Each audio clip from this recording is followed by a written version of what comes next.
a fight coming up that a lot of interesting repercussions from it, given that we could get a rematch finally with Devin and Ryan. But how do you see this Ryan and Rolly fight?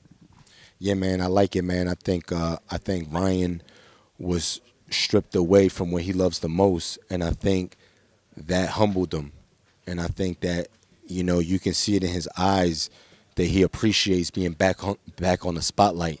And I think it's probably a blessing in disguise, because I feel that if he would have just stood on that high horse, he could have fell off. He could have lost focus. He could have lost track. And I think, whether he was on PED or not, you know what I'm saying? I think him being stripped away from boxing was a blessing for him. I think it's like one of those things that, wow, you don't know what you got till it's gone.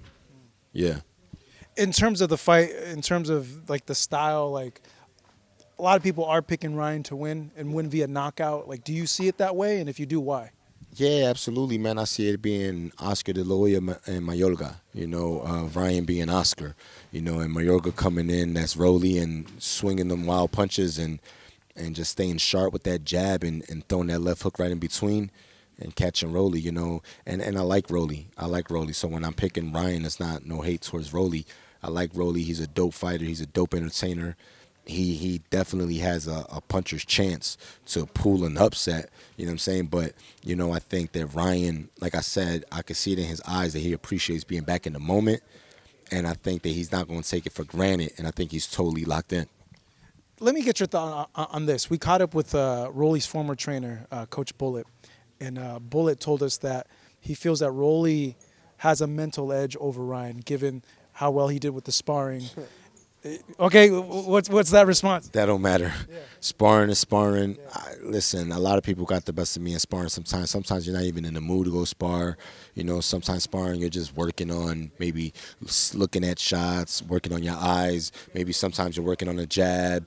So it's like you're not like going full out in sparring. Some guys do. Some guys, we call them gym fighters. They look great in the gym and then they look horrible in the fight. So, and so I don't take the sparring for any, I don't take it too serious. I caught up with Rolly, and he's confident he's going to win the fight. And I asked him, where's this confidence coming from? Is it coming from, like, your training? And he's like, Marcos, like, look at every single interaction I've ever had with Ryan, and that'll tell you as to why.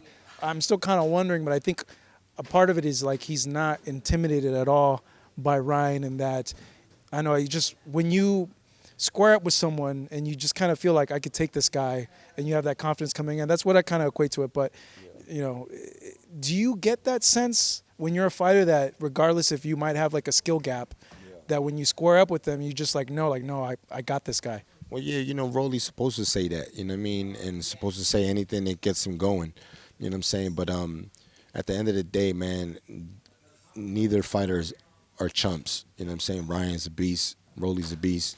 And, these guys are going to they're going to put it all out there. So, stylistically, I just feel like it favors Ryan by a lot, just because he got the range, he got the speed, you know what I'm saying? He has the power.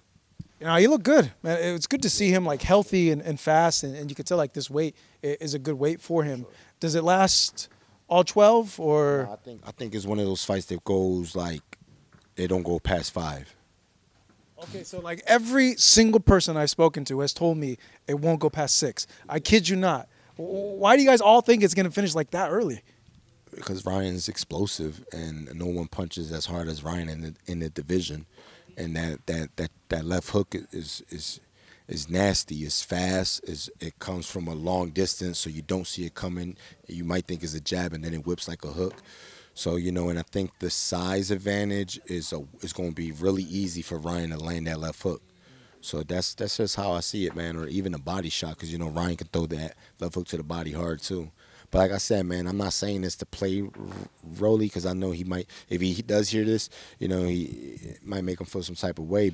Rolly has a chance, but, I just feel like Ryan's just on a different level right now. Do you feel like Ryan, a healthy 100%, can beat someone like a Jaron Ennis? Man, Jaron Ennis is a problem, man, and he showcased it in his last fight, how much of a beast he is, man. So I think, honestly, we have to see more of Ryan at the 147 division to even make that kind of statement.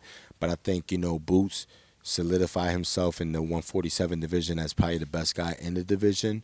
Unifying the titles, especially doing it in the fashion that he did.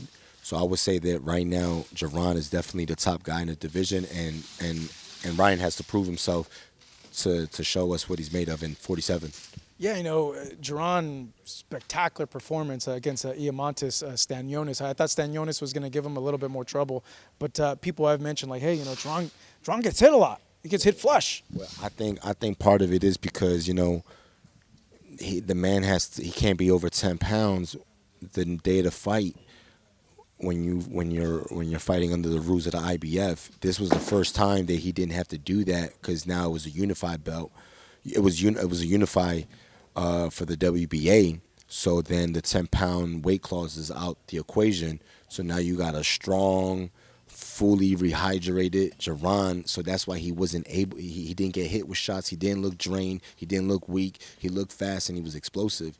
So I think that really makes the difference. It's like when Robert said that he really doesn't want to see Virgil fight the IBF champion because he doesn't want Virgil to put himself at jeopardy where he has to meet that 10-pound clause that obviously is going to hurt Virgil. So, it's something that only the IBF does, that 10-pound limit.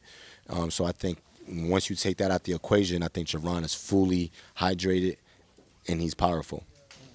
Yeah, man, that'd be interesting to see Ryan and Jaron, like, because there's been times where like hooks have been landed on Jaron flush by other opponents, and I just kind of sit and wonder like, Ryan's a lot faster than that. Like, what happens if he lands one of those on him? What happens when Jaron's landing that hook too? Yeah.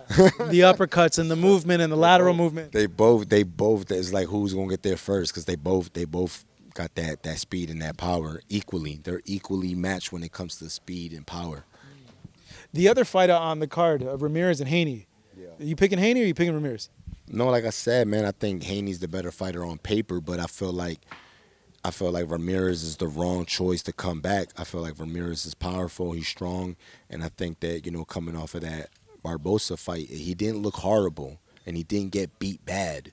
And I feel like that was the perfect style for him to, like, reassess what he did wrong and then make the adjustments going into the fight with Haney. So I think he can make adjustments, and then we got to see where his mind is at, if it's going, like, if his confidence is even there. You know what I'm saying? Because it's one thing to look good and be, physically and be ripped and all that, but where's your mind at? Yeah. Do you guys question yourselves after like something like that happens? Yeah, because we human. We human. You know what I'm saying? So when I suffered a detached retina, I remember my next fight, I was worried. You know what I mean? I said, damn, I hope this doesn't happen again. You know what I mean? It's a detached retina, bro. It's your eyes. So, you know what I'm saying? I think, I've never experienced what it is to be hurt as bad as Haney was, but I can only imagine what that does to a fighter's confidence. So Haney has the ability to show us that he's a special fighter. So this is his opportunity to show us, like, yo, I'm that dude. So if he does that, then my hats is off to him. Yeah. Just the last one for you, Gabe, to round out this card that's happening on May 2nd in Times Square. Yeah. Barboza, Teofimo? I'm thinking Barboza has a slight edge just because he's on rhythm, he's busy, he's active. Teofimo been out of the ring for a while. And, I just think that, Teofimo's a rhythm fighter, so being out so long could probably hurt him. But, Teo is a special fighter with special abilities. So, it's really hard to beat Teo, but if the time's now to beat him, just because he's been inactive. So I think, and Barboza's been so busy, his confidence is sky high. So I think now's the time where, Barboza got him in the right spot. Wow, okay. Because usually when I heard someone else say, like, hey, Teo, when you have a power and a speed advantage, like, that's usually like almost like a cinch that fighter is going to win. But Barboza has the technique to control that power and speed because he has fundamentals. So what beats speed and all that being unorthodox, it was like, remember Nazim Hamez, speed, power, all that. But then when he fought Barrera, Barrera was technically sound, jab, controlled Hamez because he was technically sound and he was on rhythm. So that's what we could see possibly with Teo and Barboza is Barboza's technique and his fundamentals keeping Teo at bay. Interesting. I haven't heard someone put it like that. Yeah, like that's the thing with Barboza is like he's not great at one single thing. He's good at every single thing. He's very well rounded. Yep, and he's not gonna fall for baits, and he's not gonna be overly aggressive. He's gonna be patient. He's gonna take his time, and he's gonna jab. Damn, man. Yeah, this card's gonna be interesting then if he's able to pull out the upset, because I know the plan is Haney and Ryan rematch, and then the winner gets Teo. Yeah, for sure. Well, I don't know, because like I said, man, I like Teo. I like his skills. I think he's a fun fighter to watch. But like I said, man, I think Barbosa's just on a roll right now, and he's the one with the confidence. He went overseas, won a title, beat Ramirez overseas as well. So like he's locked in, man. So when a fighter's locked in and he's active, they're dangerous. Right. Gabe, man, good stuff. Good chatting. We both hoping we don't got tickets right now because we're parked in 2-hour parking over there, so won't keep you here any much longer. Marcos Villegas rounding off this interview here in San Diego for Fight Up TV.